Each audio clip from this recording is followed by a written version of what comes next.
Class 12th बेटा आज का जो नेक्स्ट टॉपिक है that is magnetic field line. इसकी डेफिनेशन है the magnetic field line is the path along which an isolated north pole will tends to move if it is free to do so। अगर एक north pole को आप consider करते हो और उसको किसी मैग्नेटिक फील्ड के अंदर आप खुला छोड़ देते हो मूव करने के लिए, तो जिस पाथ के ऊपर वो मूव करेगा, जिस डायरेक्शन में मूव करेगा, उस डायरेक्शन को, उस पाथ को, उन लाइंस को हम बोलते हैं मैग्नेटिक फील्ड लाइंस। तो मैग्नेटिक फील्ड लाइंस की कुछ प्रॉपर्टीज़ होती हैं, उन प्रॉपर्टीज़ के ऊपर एक क्वेश्चन आता है, उन प्रॉपर्टीज़ को आपने याद रखना है। तो ये प्रॉपर्टीज़ हैं आगे मैग्नेटिक फील्ड लाइंस की। तो पहली प्रॉपर्टी है the magnetic field lines are closed continuous loop extending through the body of the magnet. Magnetic lines जो हैं वो क्लोज रहती हैं, क्लोज लूप बनाती हैं। यहाँ पर अगर एक डायग्राम को कंसिडर करते हो आप, तो ये जो आपके पास लाइंस हैं, तो ये लाइंस मैग्नेट के आउटर एरिया में शो की हुई हैं, तो ये इंटरनली भी इसके अंदर से मूव करेंगी और ये क्लोज सर्कुलर लूप या क्लोज लूप आपके पास बनाएंगी। तो इस तरह से हमेशा मैग्नेटिक लाइंस जो हैं एक क्लोज लूप में रहेंगी और कंटिन्यूस रहती हैं। सेकंड जो प्रॉपर्टी है the outside of the body of the magnet the magnetic field line run from north pole to south pole. तो मैग्नेटिक जो लाइंस हैं, फील्ड लाइंस जो हैं, हमेशा नॉर्थ पोल से स्टार्ट होती हैं और साउथ पोल की तरफ मूव करती हैं, but in the outside of the magnet. अगर आप इनसाइड की बात करते हो, इस डायग्राम में ही दोबारा हम कंसिडर करते हैं, तो नॉर्थ पोल से मैग्नेटिक लाइंस निकल रही हैं आउटसाइड ऑफ द मैग्नेट और इनसाइड आपके पास जो हैं वो साउथ पोल की तरफ एंटर करती जा रही हैं। बट अगर मैग्नेट के अंदर कंसिडर करते हैं तो ये लाइंस जो हैं अंदर की तरफ साउथ पोल से नॉर्थ पोल की तरफ चलती हैं। तो आप इसको इस तरह से कह सकते हो, outside the magnet the magnetic lines force जो है that move from north pole to south pole, but inside the magnetic lines of force जो है that move from south pole to north pole. Point 3 है the tangent to the magnetic field line at any point gives the direction of magnetic field at that point.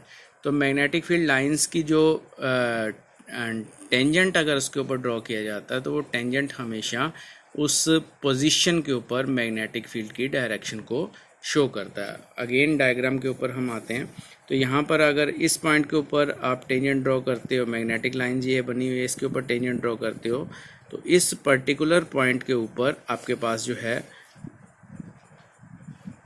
Direction जो होगी magnetic field की, इस point के ऊपर ये इस तरह से टेंजेंट के अलोंग शो करेगी। तो किसी भी पॉइंट के ऊपर अगर आप टेंजेंट ड्रॉ करते हो तो that gives the direction of the magnetic field at that point.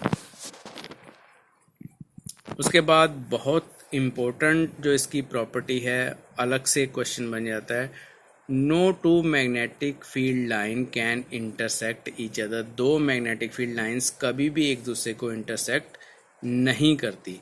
तो इसके पीछे रीज़न जो है अलग से आपके पास क्वेश्चन अगर बनता है कि वाई, तो आपने क्या इसका आंसर देना कि अगर दो मैग्नेटिक फील्ड लाइन एक दूसरे को इंटरसेक्ट करती हैं तो उस पोजीशन के ऊपर, पॉइंट ऑफ इंटरसेक्शन के ऊपर दो अलग अलग टेंजेंट जो हैं ड्रॉ किए जा सकते हैं। और दो अलग अलग टेंजेंट ड्रॉ करने का मतलब उसी पॉइंट के ऊपर आपके पास दो directions of magnetic field exist करेगी।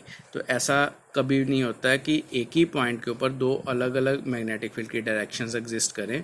तो यही कारण है कि दो मैग्नेटिक फील्ड लाइन कभी भी एक दूसरे को इंटरसेक्ट नहीं करती हैं। उसके बाद नेक्स्ट जो है पॉइंट 5 यहाँ पर है the magnetic field line dilate laterally and contract longitudinally. इन दोनों पॉइंट्स को आप अलग अलग करके भी लिख सकते हो, यहाँ पर इस लाइन बुक में जो है इकट्ठा लिखा हुआ है। अब इसका मतलब क्या है, डायलेट का मतलब आपके पास जो है उसकी डेंसिटी कम हो रही है, लेटरली का मतलब साइड वाइज। तो अगर यहाँ पर आप इस डायग्राम में कंसिडर करते हो तो ये दोनों लाइंस जो हैं वो एक दूसरे को रिपेल करेंगी। तो रिपेल करने का मतलब क्या है कि उनके बीच में जो आपके पास जो स्पेसिंग है या डिस्टेंस है उसको इंक्रीज़ करने की कोशिश करते हैं। साइड पे जो लाइंस होंगी उसको रिपेल करेगी, धक्का देगी कि आप मेरे से दूर हो जाओ। तो इस तरह से इनके बीच का जो स्पेस है वो कोशिश करती रहेंगी कि हमेशा ये स्पेस जो है वो इंक्रीज़ कर पाएँ। और उसके बाद दूसरा जो है कॉन्ट्रैक्ट लॉन्गिट्यूडनली का मतलब क्या है कि जैसे रबर बैंड अपनी लेंथ को हमेशा छोटा करने की कोशिश करता है, उसी तरह से ही इसकी जो लेंथ है, जैसे ये इस पाथ के ऊपर ये लेंथ होगी, तो इस लेंथ को हमेशा वो कॉन्ट्रैक्ट करने की या छोटा करने की कोशिश करेगा। बट ये हो नहीं पाती क्योंकि इससे, जैसे इस लाइन को आप कंसिडर करते हो तो ये वाली जो लाइन है इस लाइन को क्योंकि रिपेल भी कर रही है, इसलिए इसके साइज़ को और छोटा नहीं कर पाते हम, या ये लाइंस नहीं कर पाएंगे। तो हमेशा लाइंस की अपनी कोशिश होती है कि वो लेंथ वाइज एक अपने आप को कॉन्ट्रैक्ट करने की कोशिश करती हैं, बट साइड वाइज एक दूसरे को पुश करके उसको अपने से दूर करती हैं, डायलेट करती हैं लेटरली। तो ये प्रॉपर्टीज़ जो हैं आपकी बुक में लिखी हुई हैं, इनको आपने याद भी करना है अच्छी तरह से, कॉपी के ऊपर नोट भी करना है। ये क्वेश्चन अक्सर आता है 2 नंबर 3 नंबर में कि right the properties of magnetic lines of force. Important question है, तो इसको आपने अच्छी तरह से लर्न करना है बेटा।